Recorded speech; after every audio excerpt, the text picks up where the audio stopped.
Hey YouTube, how you doing? Welcome back to another video. This is Brogi Naric here to give you a non-spoiler review on Deadpool 2. And I will say, this movie is awesome. Worth your money. If you love the first one, you should enjoy this one. Now, I'm hearing a lot of people probably not feeling this movie as much as the first one, but me personally, I really enjoyed this movie. I thought it was I wouldn't necessarily say better than the first one, but there were certain aspects in this movie I liked more than the first movie. One of those being the budget. They had a big budget and they used it to their best advantage. There was nothing wasted, and when they went for it, they really went for it. Like, the action was great, which that was the main thing I was expecting, because this movie does not have the same director as the first movie. The first movie was directed by Tim Miller, and then he left when they were started to make this one, and he was replaced by David. I think David Leitch is his name. He was like a producer and assistant director on John Wick, and he directed Atomic Blonde.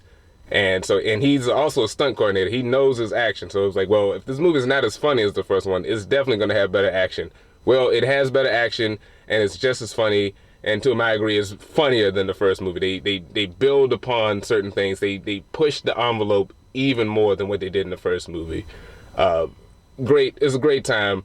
Definitely R-rated. It has that R rating. So if you go take your kids, you know, at your own risk if you want to. But I wouldn't take anyone under 13 really to see this. For the most part, unless you want to have to explain a lot of stuff, I wouldn't take them.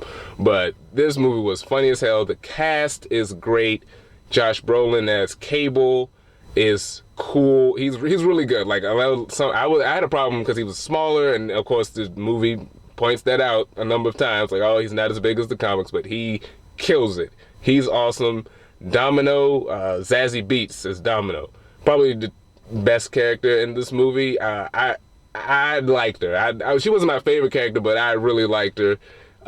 She makes Domino cool because just like when her and Deadpool meet, if you've seen the trailer, and he's talking about, oh, good luck powers, that's not a superpower. I was right there with him, but the way they use her in this movie, she kicks ass, and she's hilarious. She's a lot nicer in this movie than what her comic book character is, where she's a little more stone cold. She's a bit more like Negasonic, where she's more standoffish, but in this one she's just a cool chick that's there to help out.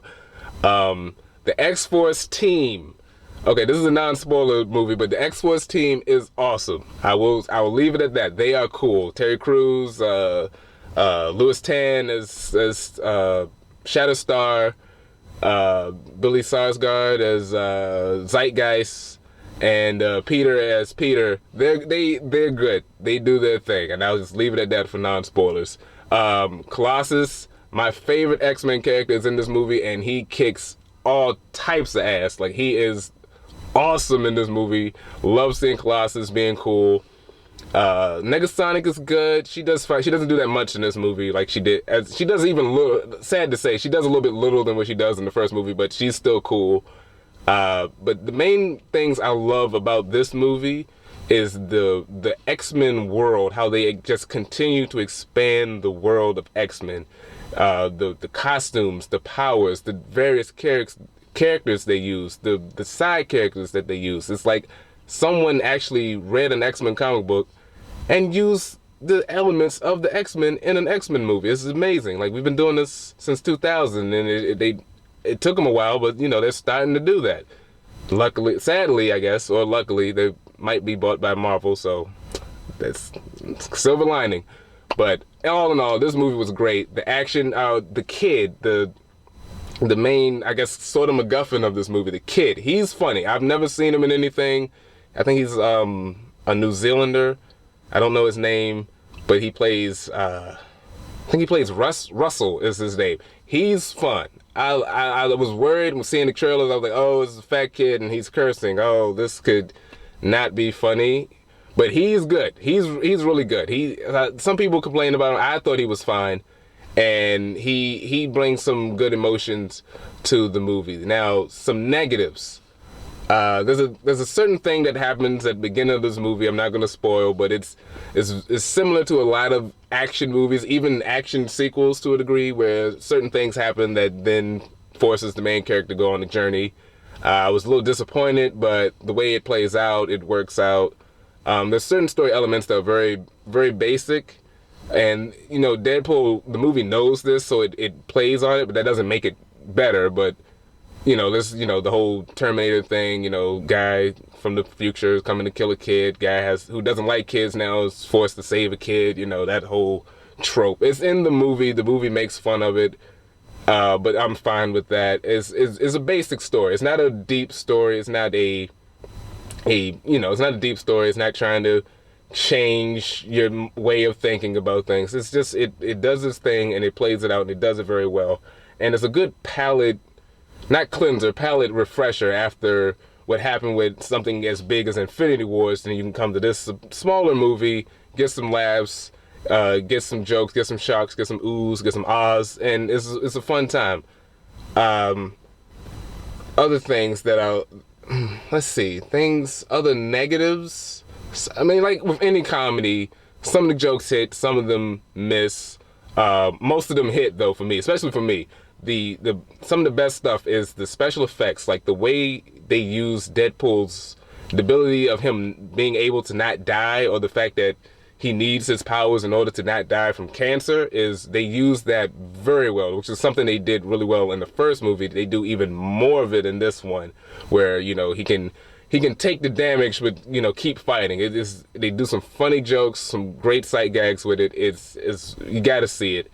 The villain, well, this is non-spoiler, but if you know anything about the comics, you kind of know Cable's not the actual villain. He's more of an antagonist, but not the main villain. The main villain, I don't know if he's from the comics, but he's a weak character. Like he serves his purpose, but he's kind of weak. There's not much to him, which you can get. Once you hear what he's about, you know what he's about, and that's okay. Because the trailer, I was wondering were they going to do another big X-Men villain, but they don't. It's a basic story, but they work to its best of its abilities. Other things, I mean, there's not much more to say without spoiling it. But like I said, the special effects are great. All the side characters who return. What's his name? The taxi cab driver. He was fun. Taxi cab driver, Stupender. He was fun. And I know he's getting a lot of heat right now, and he's not going to be in the next one. But T.J. Miller, man, I don't know why he is deciding to fuck up his life right now, because he was killing. Like, every time he was on screen, at least for me, he was killing it. He had jokes out the ass, and they were firing on all cylinders. And I'm like, damn, I really want you to be in the next, the X-Force movie, because you are so good. Why are you making bad decisions, T.J. Miller? Because he's going to be missed. Maybe they'll recast him. Maybe they'll write him out. I don't know. But he's going to be missed because he was really good in this film. Other things I can't tell. Well, okay, so there's certain cameos that happen that are really good. Really, really funny cameos. And I will say this, the post-credit scene, because there's no end-credit scene, there's the end of the movie, it goes to credits, then another scene pops up. That scene alone is worth the price of admission. Like, that scene, like, the movie was, like, for me, I was like, oh, this is a good movie. But when that scene happened, I was like, okay, this is the best thing. It just moved to a whole nother level. I hadn't been that excited or laughed that hard at a comedy piece in a movie ever, or at least in a theater. Like, it was so, like, I can't believe they're doing this. Like, props to Ryan Reynolds. He's a guy who is not afraid to not only make fun of others, but to make fun of himself especially. And he can play ball, and he does a great job at it. And it's like really, really fucking hilarious that he can just, look at himself and be like, yeah, I fucked up, and let's make some money off of that. This movie is already the highest grossing opening for a R-rated film. It might surpass, you know what? No, it could surpass Passion of the Christ. I don't think it might, just from some of the reception I'm hearing with some people like, oh, it's not as good as the first one, or I like the first one more. It's not like immediate like, oh, this movie is the best thing ever. At least that's what I'm kind of hearing from people. But so it might not pass Passion of the Christ, but it'll definitely get close to it. But all in all, this movie really good, fun time. If you love the first one, check this one out.